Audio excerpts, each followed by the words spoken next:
Everyone. Thank you for joining me. Today I'm joined by the Secretary of Health, Kim Malsom-Risden, and then also Dr. Allison Settle, the Chief Medical Officer at Sanford Health. I know there's a lot of information out there, but there is also a lot of misinformation, and I wanted to give an opportunity for all of your questions to be answered about the hydroxychloroquine trial that is ongoing in the state of South Dakota that Sanford, Avera, and Monument Health are all participating in. So I've invited Dr. Settle to come here today and provide an update on how the trial is going and answer any questions that you might have. And with that, I'm going to turn it over to Dr. Settle. Go ahead, Dr. Settle. Thank you, Governor. Thanks so much for having me today. Sorry for a little bit of my technical difficulties at the start there. Well, that's all right. I am pleased to announce that the hydroxychloroquine clinical trial that we've undergone is called PEPCO, P-E-P-C-O-H. It did open on Thursday, May 14, and we have enrolled a few patients into the clinical trial already. There's been a lot of press around hydroxychloroquine and a lot of altering information, different information about hydroxychloroquine, and it makes it very concerning for a lot of Americans.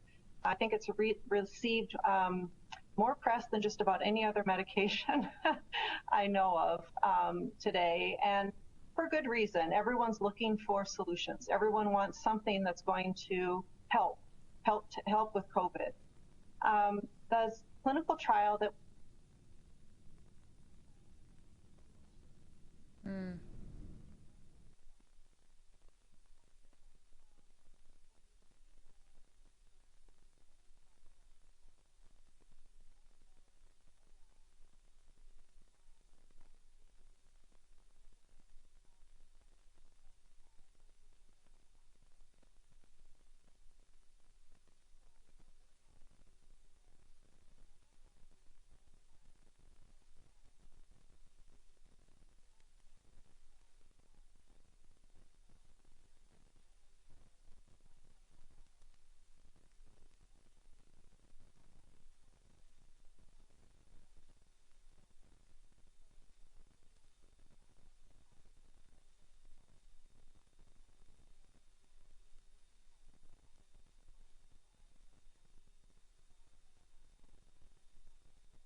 say it's similar to, if you think about Tamiflu.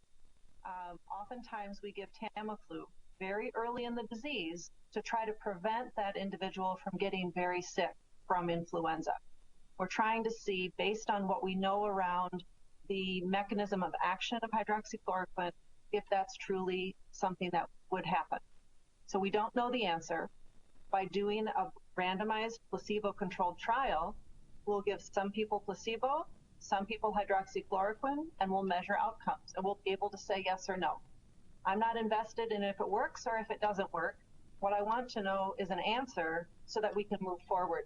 And that's really what we're trying to do at all stages of the disease, is look at different things that might help in terms of preventing the disease or in terms of helping those that are very sick to recover from the disease.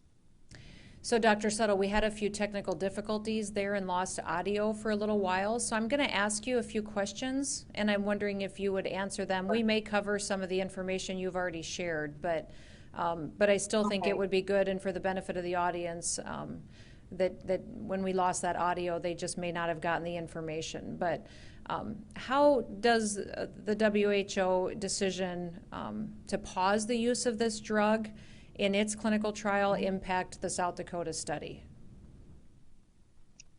So I think the WHO is using it in a very different situation, and they're much more using it on the inpatient setting and those individuals that are critically ill.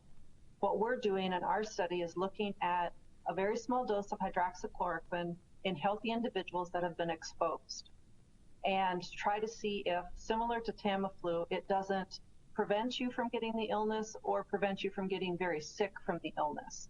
So we're giving a dose that's similar to what hydroxychloroquine is used for, preventing malaria.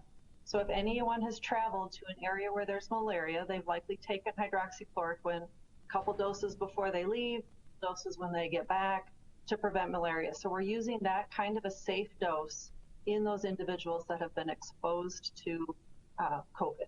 So, Dr. Settle, why is it important to continue the study that you're conducting when other studies have been reported to show no help and even harm, according to some reports that we've heard?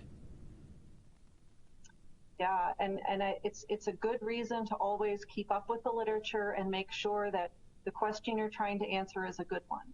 The reason why we need to continue this trial, and while this trial is so important, it's because it's at a very different stage of the illness. Much of the data that we've seen where it's shown hydroxychloroquine is proven to be harmful or not have any benefit has been on those individuals that are very sick with the disease and are in the hospital. The mechanism of action of hydroxychloroquine really doesn't make sense in those individuals. So I think we've learned something. We've learned that in the hospital might not be the right setting for this medication. There are several studies out there looking at prophylaxis or prevention with hydroxychloroquine, and this study is one of those. So, Dr. Settle, a lot of people have talked about the New York study, that it didn't impact mortality rates and that it wasn't effective. Can you reference specifically how your study is different than that study specifically? Because that's the one that's been covered so much. Exactly. You know, that study was really kind of a registry. So it wasn't a randomized placebo-controlled trial, but rather it was looking at a bunch of cases of COVID in New York City with a lot of different things happening. And they were able to, what they're trying to do is pull out signals from a lot of data. And one of the signals they pulled out was patients in the hospital that were given hydroxychloroquine didn't do any better. The outcomes weren't any better. So registries, while they do help provide some of those signals, don't tell us a definitive yes, no. A randomized placebo-controlled trial is a definitive yes, no. We'll give 1,000 people a placebo. We'll give 1,000 people the hydroxychloroquine. At the end of the time period, we'll be able to tell, did the ones that got hydroxychloroquine not get COVID, even though they were exposed just like the others? Or did they get COVID anyway, so then hydroxychloroquine didn't work? Or if they did get it, were their symptoms significantly less severe than those who got the placebo? So it's a true head-to-head yes-no answer. The New York one is a registry looking at a lot of noise, a lot of data on a lot of things that happened in New York City. And what they were saying is, you know, with everything going on, these patients were getting a lot of different treatments. Those in the hospital getting hydroxychloroquine didn't do any better in terms of fatality rate. So it's good information. And that's why probably we're not looking to use it in the hospital setting so much anymore, and why the WHO had the reaction they did. That's not even a apples to apples comparison. We're doing something completely different. And I'm so pleased that we're collaborating to do this work. I think it's so important to be able to bring answers to the table and be a part of that here in the Midwest. So I'm grateful for the other two health systems to be a part of this work. And we've been meeting frequently, weekly, with their physicians and our physicians to kind of craft the right trial that still makes sense while looking at all the evidence as it continues to come out. I think folks have also asked us quite a few questions about the study that often gets reported as a VA study. I don't know if that's the accurate way to report that study, because I don't believe the VA even conducted it. But that's the way it's been reported many times in the press. But that study, they talked about it actually doing more harm and causing death. Could you reference that study and then inaccuracies of how it lines up with what we're doing here in our state? I think pretty similarly to the New York study, in terms of the VA study was really looking at inpatients, large numbers, not as well controlled, kind of a lot of different scenarios. So it'd be like trying to pick out if, 5 different makes of a car had the same safety record versus looking at only one make of an automobile. I don't know, that's kind of a an odd scenario, but it's looking at, you're not comparing apples to apples, but you're drawing kind of inferences. And that's unfortunately a part of what we have to do early on at the stage of a brand new disease, is we're looking for any red flags or any signals, which is good. But there's never been any documentation or information from the CDC or the WHO that using this in a prophylactic randomized trial is putting patients at risk and is a concern. We're being very selective in the patients. We're making sure that they don't have potential harmful heart conditions or anything that would put them at risk. We're carefully examining their medication list so that we know that there's no interactions with medications.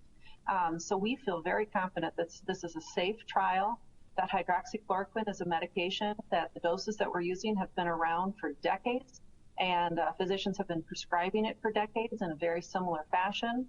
And we're being very careful, just trying to be part of the science to potentially provide a solution.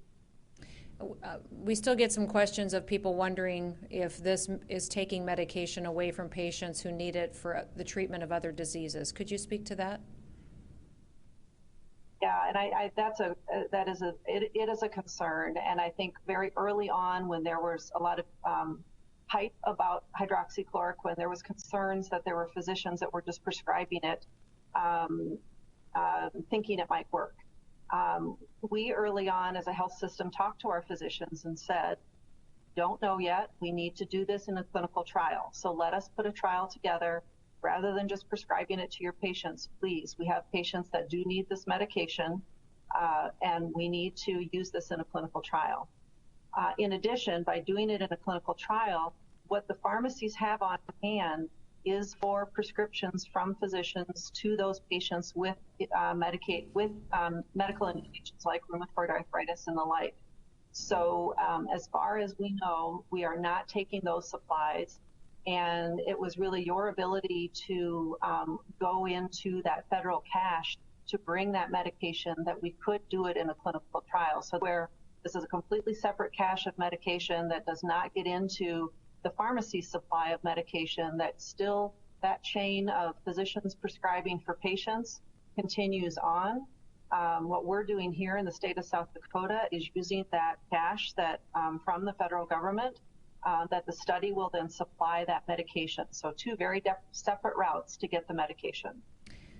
Has the study in South Dakota been impacted at all by President Trump talking about this medication?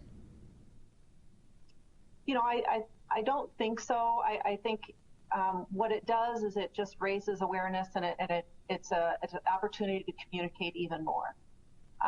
You know, certainly an understanding of what we're doing and how we're doing it. It's complicated, right? All of these, I think clinical trials in general are. Understanding what's going on is complicated. So it just is a reminder to us to continue to communicate what we're doing.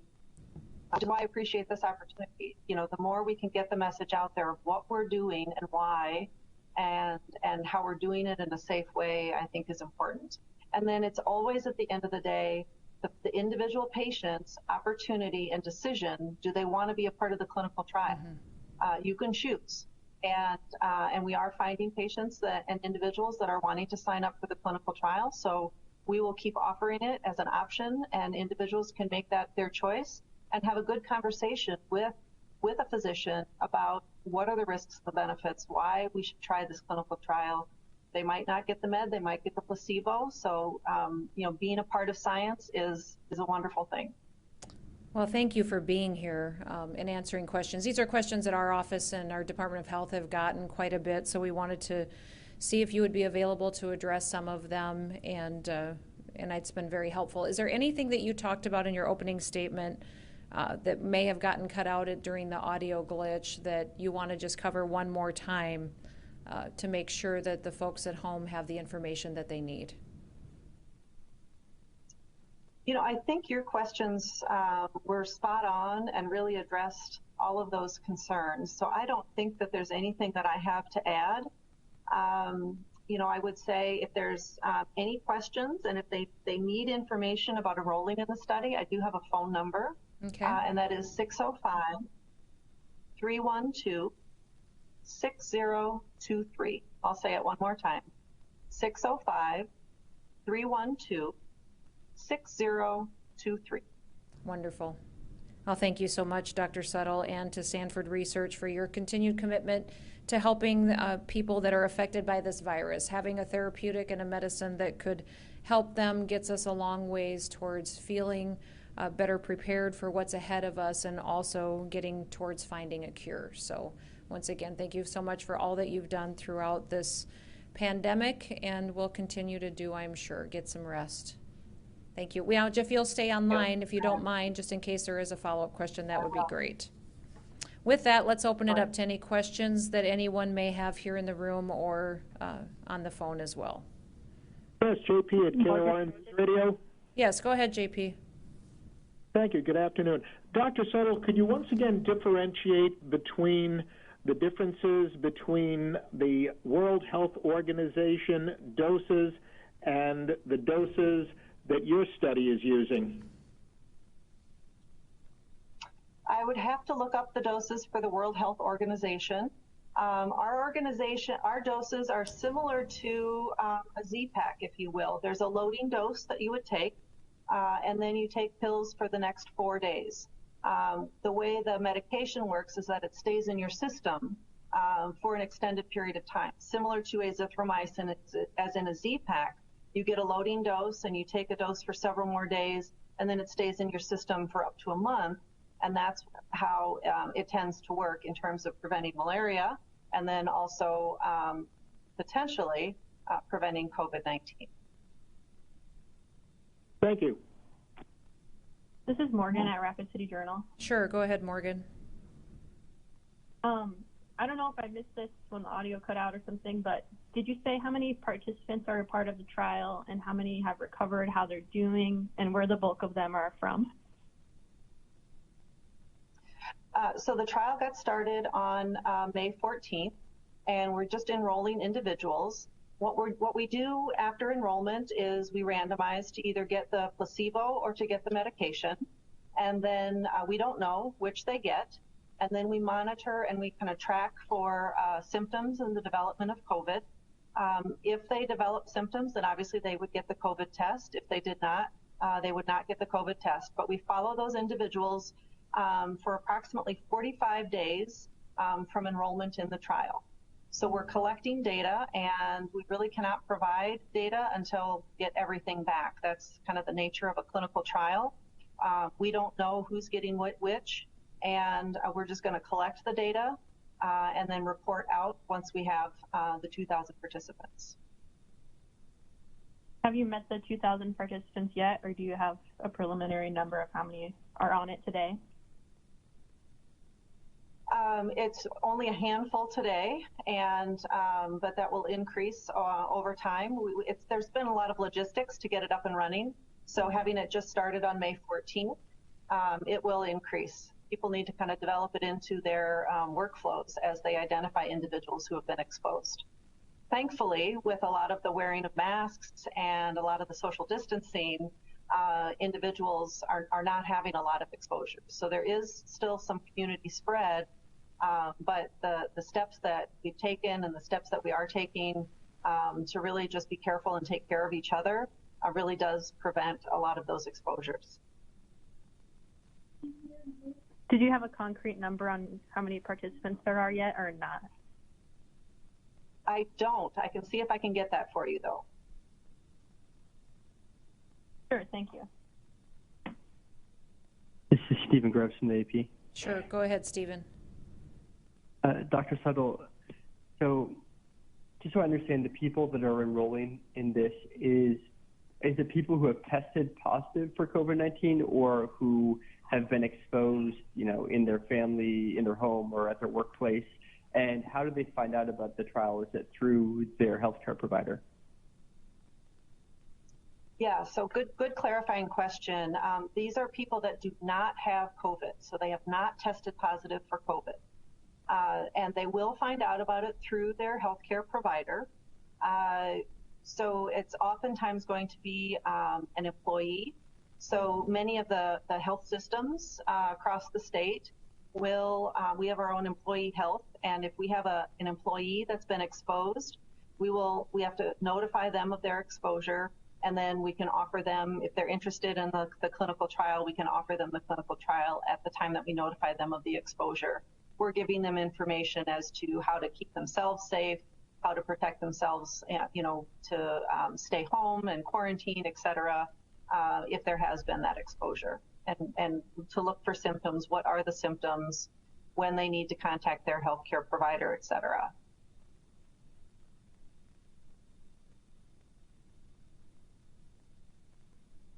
further questions? Okay. I have another question, if that's okay. Sure, go ahead. So I might be wrong here, but I remember there was a few different components to the study that was introduced at first. So there was, I think, a hospital registry, correct me if I'm wrong, and then at one point there was two different components to this study.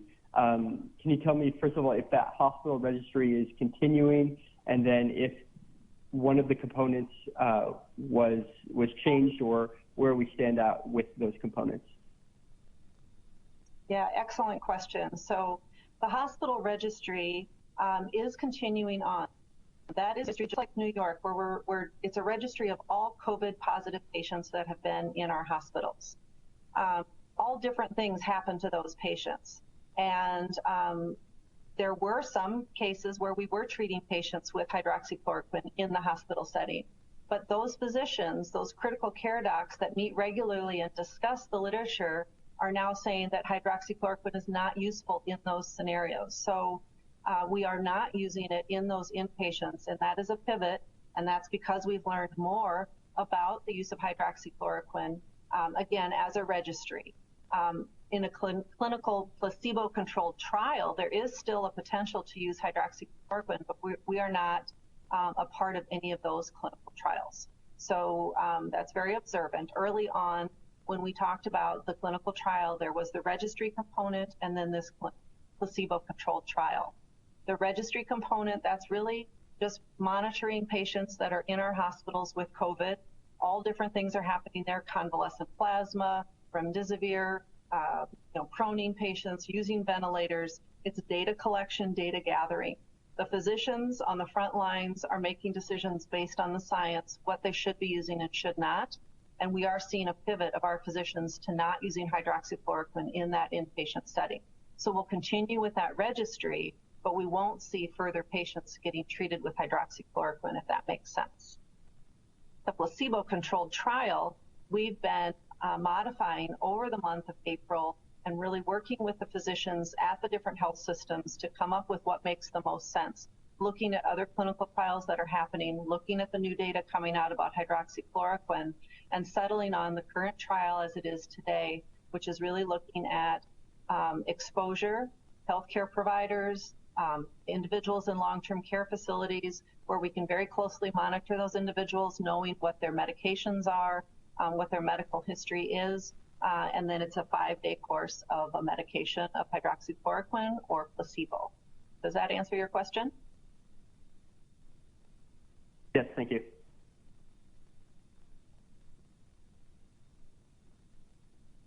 Any further questions? Okay. Again, Dr. Settle, thank you so much for your time today and your insight, and I appreciate it. Thank you, everybody. Have a wonderful day.